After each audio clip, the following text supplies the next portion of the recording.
गोव्यामधील विधानसभेच्या बजेटच्या अधिवेशनाच्या वेळेला शासनाने काही दिवस विधानसभेचं सत्र हे काही दिवसांनी कमी केलं.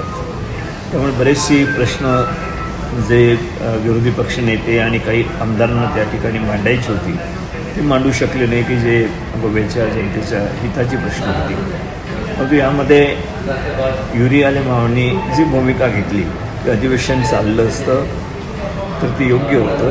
गोव्यातील जनतेच्या दृष्टिकोनातून महत्त्वाचे विषय होते की ज्यावर आम्हाला चर्चा करता आली असती. परंतु त्यावेळेला अधिवेशन थांबलं गेलं आणि विजय सरदेसाई जे गोवा फॉरवर्डचे नेते आहेत, अध्यक्ष आहेत, ते त्या ठिकाणी सदनामध्ये थांबले आणि त्यांनी ज्या पद्धतीनं ते अधिवेशन सरकारच्या याला त्यांनी पूरक अशा प्रकारचे शब्द वापरले, तर त्यावरून युरी आलेमाव आणि काही आमदारांमध्ये त्या ठिकाणी मतभेद झाले आणि त्यावरची जे युरी आलेमावने दिली प्रतिक्रिया जी होती ती योग्यच होती.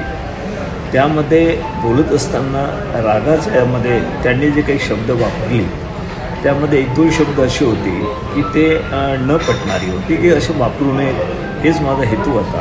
आणि ज्या वेळेला मला प्रश्न विचारण्यात आले गोवामधल्या काही पत्रकारांनी, त्यावेळेला त्या शब्दांच्या संदर्भामधला विषय धरून मी हे सांगितलं की अशा प्रकारचे कोणीही त्या ठिकाणी शब्द वापरू नये, त्याला काही आमची संमती असू शकत नाही.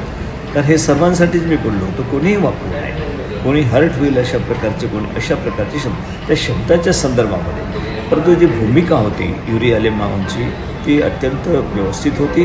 त्यांच्या पाठीमागे काँग्रेस पक्ष मजबूतीनं आहेत, परंतु काही गैरसमज पसरवून देण्याचा जो प्रयत्न काही लोक करत आहेत आणि त्यामध्ये काही पार्टीसुद्धा काही फायदा घेण्याचा जो प्रयत्न करत आहेत ते चुकीचं आहे. यामध्ये युरी आलेमावांच्या पाठीमागे आम्ही भक्कमपणे उभा आहोत आणि ते काँग्रेस पक्षाचे राज्याचे नेते आहेत आणि या ठिकाणचे कुठलेही निर्णय पक्षाच्या संदर्भामध्ये ते घेऊ शकतात आणि कुठले निर्णय घेतले पाहिजे त्या संदर्भाची माहिती आम्हाला देऊ शकतात. त्यांना पूर्णपणे तो अधिकार आहे.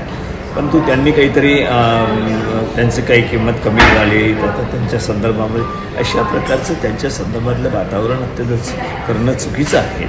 हे काही पक्षाच्या आमच्या यांनी समजलं पाहिजे आणि अशा प्रकारची चर्चा थांबवली पाहिजे असं माझा त्यांना सल्ला आहे. The voice for Coin.